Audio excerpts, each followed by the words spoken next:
What's up, guys? Been wanting to knock this out for a while. Finally got the time, man. And so let's go ahead and do it. We got a reading comprehension passage. All right. I'm going to be just highlighting a little bit as we go through, but it's mainly about just engaging with the text for the most part and just trying to recall what you read and just kind of like have a sense of what the main point is. All right. So as we go, Chinese is a language of many distinct dialects that are often mutually unintelligible. All right, so they're hard to understand. All right, cool. Some linguists have argued that a new dialect of Chinese has evolved in the United States. Okay, which kind? Which is commonly used in the Chinatown section of San Francisco. All right, cool. So we know that it's used mainly in San Francisco. All right, so that's our focus. The characterization of this Chinatown Chinese as a distinct dialect is based primarily on two claims. All right, what's those two? All right, so first, it is so different from any other dialect used in China that a person newly arrived from that country might have a difficult time communicating with a Chinese American. All right, cool. In San Francisco, who speaks nominally the same language as the newcomer. So somebody from China will have an issue speaking with somebody from, San Francisco that's Chinese with this new distinct dialect. All right. And second, this is the second claim, that no matter which of the traditional Chinese dialects one speaks, one can communicate effectively with other Chinese Americans in San Francisco so long as one is proficient in the uniquely Chinese American terminologies.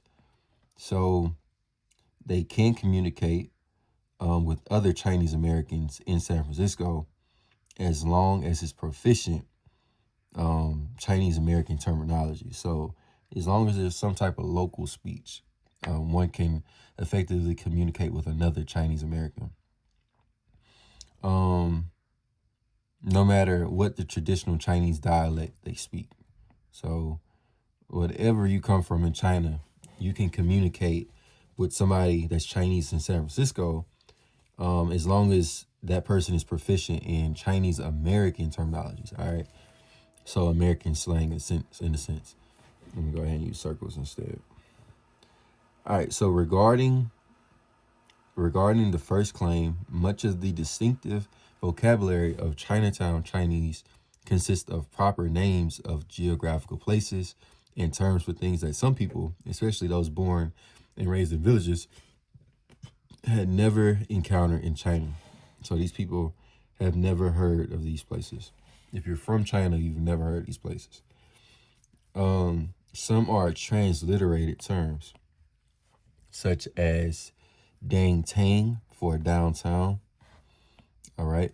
Others are direct translations from American English, such as gong, hin night.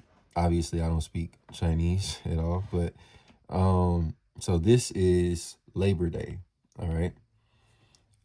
So this is like the American way to say these China terms. All right, or it's in Chinese language. However, the core of the language brought to the U.S. by Chinese people have remained intact. All right, so the core of it, whatever that means, right? Thus, the new vocabulary has supplemented but not supplanted. So the new vocabulary doesn't replace our the language. All right, it just helps to be able to understand the dialect and just add to the dialect. The traditional language in the traditional dialects. So it's not supplanted the traditional language. So it does not change the traditional language. In fact, normal conversations can be conducted fairly readily between Chinese-speaking Chinese Americans and new arrivals from China, provided that they speak the same traditional Chinese dialect as each other. All right, so normal conversations can be had as long as the people that speak Chinese American and the new arrivals from China um, have the same traditional Chinese dialect. So they have to have the same dialect to be able to understand each other. All right. Terms not familiar to the newcomer, most of which would name objects, places, and events that make sense. All right. So you wouldn't be able to, somebody's from China wouldn't be able to name like the Galleria necessarily, you know. Um, they might have another word for how, for their malls or whatever that are part of the local experience. All right. Cool. Like a food hall, you know what I mean? Cool. Can be easily avoided or explained by the speaker, or their meaning can be inferred from the context. All right. The supposed language barrier is therefore mostly imaginary. So there is no real language barrier. All right. Cool. The second claim that the sharing of a uniquely Chinese American vocabulary makes possible communication among Chinese Americans, no matter what their basic dialect of Chinese may be. All right. So the Chinese American vocabulary makes it possible for them to be able to communicate um, among Chinese Americans. So Chinese Americans communicate with each other with no problem, no matter what the basic dialect of Chinese may be. Is a misleading oversimplification. So it's wrong. All right. So Chinese Americans amongst each other, can have issues understanding vocabularies based on their dialect. While many Chinese Americans speakers of other Chinese dialects have become familiar with Cantonese. All right. Cantonese now is the most common dialect of Chinese spoken in the U.S. All right. Though watching Cantonese movies and by hearing that dialect in Hong Kong, I don't know why I circled that just for fun, Guangdong or the U.S., this is not the same thing as sharing a single unique dialect. All right. So being from or watching these Cantonese movies and hearing dialects of different places is not the same as being from one place and hearing the same dialect. Moreover, the dialects of Chinese can differ markedly in their systems of sound and to some extent in grammar and vocabulary. All right, so we know that these Chinese dialects have a difference in sound. All right. Um, and also grammar dialect, cool. But I like that they have a difference in sound. Yeah, that makes more sense. And these differences persist among Chinese American speakers of these very dialects. All right. So Chinese Americans have different speeches, have different sounds, um, use different vocabulary, grammar. Okay. Hence, even a common vocabulary for such things as names of U.S. cities, street names, and non-Chinese items does not guarantee mutually intelligible. So it doesn't mean that you'll be able to understand each other, even though you use common vocabulary. All right. Uh, um, because these words constitute only a minute percentage of each dialect and are generally peripheral to the core vocabulary.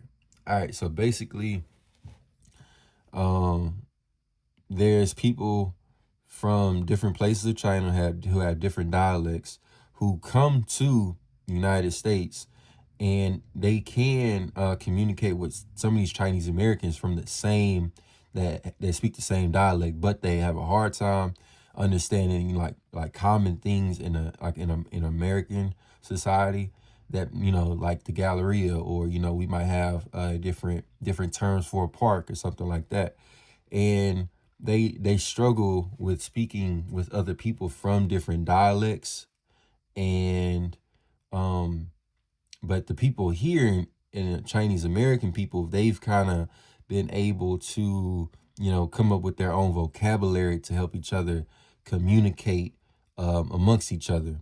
And they have been successful at that. And yeah, that's pretty much what we've read.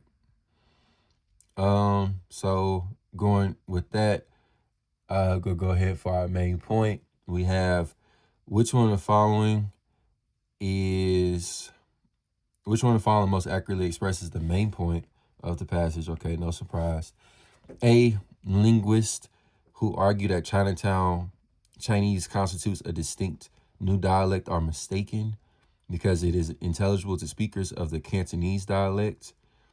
Don't really like that at all. Linguists who argue that Chinatown Chinese constitutes a distinct new dialect are mistaken.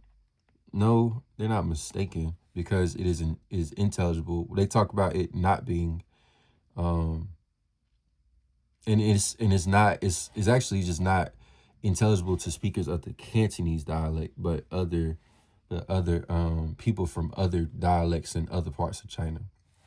So that's why that's wrong. B, because Chinatown Chinese is unfamiliar to many native Chinese people, linguists have concluded that it constitutes a distinct new dialect of Chinese. No, it doesn't talk about um it becoming its own distinct new, and it's actually against this. Basically, it's saying that it's not a distinct new dialect. Rather, it's just something that they kind of like share, like Chinese Americans share amongst each other. um yeah, so it doesn't constitute the way they speak China American. It doesn't make it a new dialect at all. um cool. And for me, I feel like the dialect would have to come from China itself. But cool, whatever. C, the primary claims supporting the view that Chinatown Chinese is a distinct new dialect does not stand up to close examination, which is basically what we get. Um, I feel like that is definitely where we're at because the whole time we're going against it being its own dialect. It's like that's where the claims might have started, but we know that that's not actually where we're trying to go. And even when we go back to the claims, which was let's see. All right, so go to a new. So we have first, that is so different from any other dialect used in China that a person newly arrived from that country might have a difficult time communicating with a Chinese American. So we know that to be false because we know that they kind of like start to, supplement using the different vocabulary and they kind of like making it their own. And they can communicate with people that have the same dialect. Um, so yeah. So we have D, because visitors from China can fairly easily converse with Chinese Americans living in San Francisco. The variety of language there cannot be designated a distinct new. We never talk about it. We never talk about the variety of there can't be a designated distinct new dialect. We never say that it can't happen. So that's not. And in E, although Chinese dialects are difficult to define with certainty, linguists are now in agreement that Chinatown Chinese does not constitute a new distinct. Okay, I like this, but it's not the main point. But not the main point. Our main point is that we're going against the two claims because the whole passage is trying to argue for these two claims. All right. And so, yeah, that's all I have. C, two, the passage, let's see, boom. The passage suggests that a visitor from China who speaks the same traditional dialect as a Chinese American person in San Francisco would find it most difficult to converse with that person about. Okay, this is just noise. Like I said, I feel like we're just going to get a bunch of noise in our passages, in our choices, in RC. So, like I said, that's just some noise. Mutual relatives in San Francisco is just some noise. Traditional Chinese cultural traditions, that's just some noise. We don't even talk about that at all too much.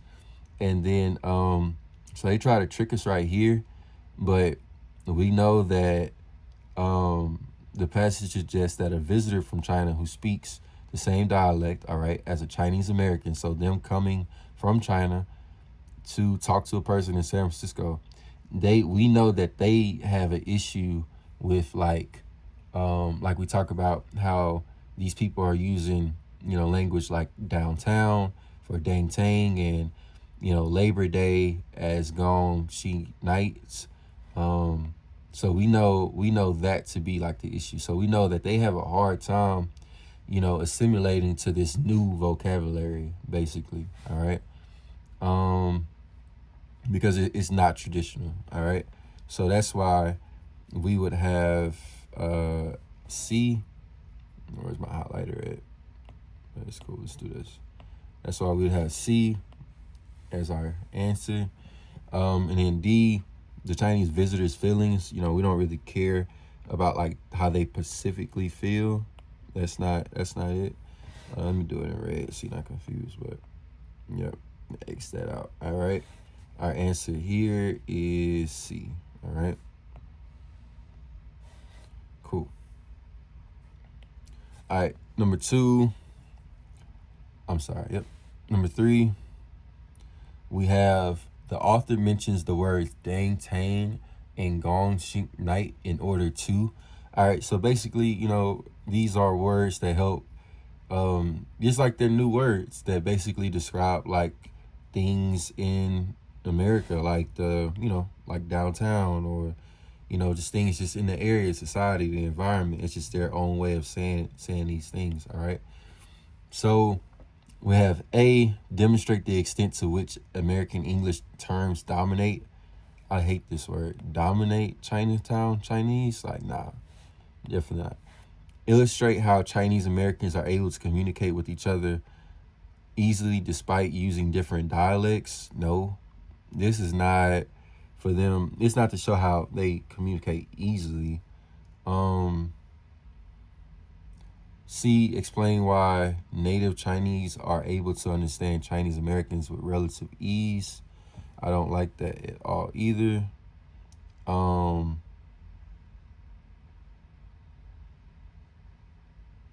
We have E is my favorite answer, but yeah, D, China, show why Chinatown Chinese should be considered a new dialect. Not at all. That like these words do not show that. All right. So I mean, I like E. Exemplify the ways in which American English terms have become part of or have influenced Chinatown Chinese. Let's see. Yep, guys. All right. So for number 3, our answer is E. Exemplify the ways in which American English terms have become part or have influenced Chinatown Chinese. Pretty much was our prediction. All right, same exact thing. All right, number 4. According to the passage in San Francisco, the traditional Chinese dialect spoken by Chinese Americans, Chinese immigrants to the U.S. Remain at their core essentially the same over time. B, eventually emerge with other Chinese dialects. We know that not to be true. They all stay separate. All right. Undergo subtle changes in sound and grammatical structure. Are often abandoned by native speakers for the Cantonese dialect. That is, we know that not to be true. This is just a popular dialect. It's just something that people have, seen in movies and stuff like that.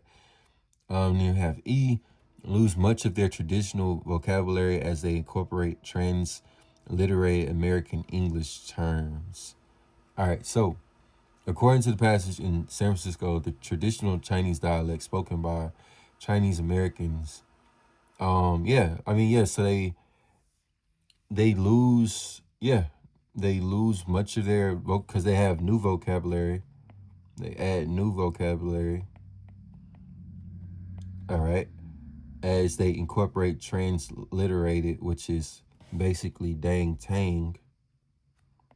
All right, those terms, transliterated American English terms. All right, um, undergo subtle changes. I don't really like that because we know. Let's go back up. Undergo subtle changes in sound. Let's see. So I remember we had it where it said, moreover, the dialects of Chinese can differ markedly in their systems. So we know that they can differ a lot. They can differ markedly in their systems of sound and to some extent in grammar and vocabulary. All right. And it says these differences persist among Chinese American speakers of the various dialects. So we know that it's a clear difference, not one that's subtle. All right. So we can rule out C. A, remain at their core essentially the same over time. So I believe this was like the traditional Chinese language. But let's go back and see real quick. So remain at their core essentially the same over time. All right, so when we're talking about San Francisco, the traditional Chinese dialect spoken by, so I do remember we talked about something about a language remaining at its core. Let's see. All right, cool. Mm, however, okay, so we coming off the transliterated terms, and we have, however, the core of the language brought to the U.S. by Chinese people has remained intact. All right, I do like that. All right, because it's like very clear that the core language by the Chinese people has remained intact. So I do like a let's see. So according to the passage, which we have evidence for A, in San Francisco, the traditional Chinese dialects spoken by Chinese immigrants to the U.S. lose much of their traditional vocabulary. So we actually don't know that to be true. Um, we can't say that they lose much of their traditional vocabulary because we're not given much of their vocabulary. We only know that these Chinese Americans, they bring in new vocabulary. Um, and then also it's a difference too. I made a mistake, but we're talking about Chinese immigrants to the U.S. So our answer is going to be A. All right. Because it directly said that people that bring that language to the U.S., it remains at their core essentially the same, basic over time. All right. So we have that. All right, guys. So our last one, we have question 5.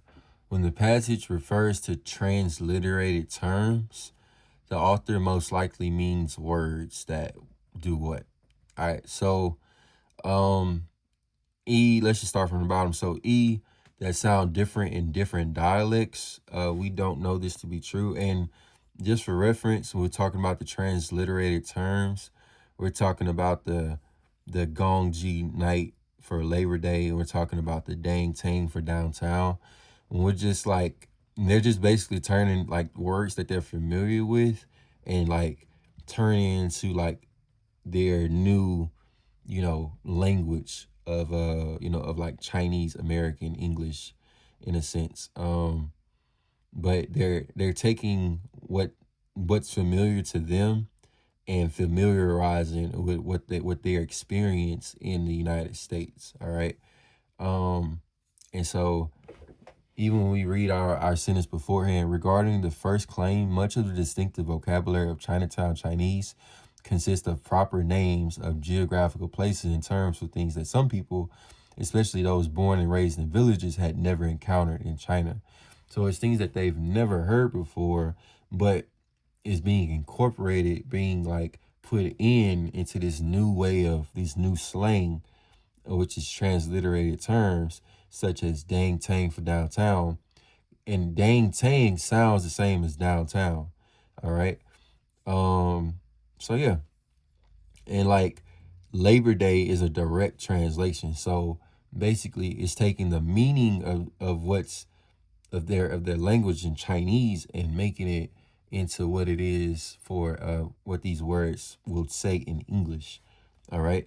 Because labor plus day is literally like taking the meaning of what it means to say Labor Day in Chinese, or a way of saying it in Chinese, and bringing it to English. All right. So with that being said, we know that for D that are direct translations from another language, we know that it to not be extremely direct translations. We know that some of them are, but not all of them. We have C that are written in the same way in another language. We know that to not be true, because written in the same way, it would literally be written in the same, like the same way. So the same. So this would be Chinese and this would be English. All right. So we know that to not be true. And B, that name object places and events that are part of local experience. So it doesn't name like specific things. So, you know, it's just like in general, like these general like terms that like they know what they mean. So therefore it makes it easy to say in a Chinese American way. But we don't specifically describe an object or a place like a particular park or a particular stadium with these translated terms. All right. But we do have like dang tang for downtown, you know. So dang tang sounds a lot like downtown. All right. So whose sounds and meanings have been directly incorporated into another language. All right. So our answer is going to be A. All right. Man, I hope all that made sense. But like I said, it's kind of hard doing reading comp, but at least for like explanation video. But I hope that made sense. I'm gonna get better. And I'm just gonna keep uploading more videos, guys, and just get better. But yeah, man, share this with anybody that's going to law school, man. I hope this helps out a lot, man. Peace.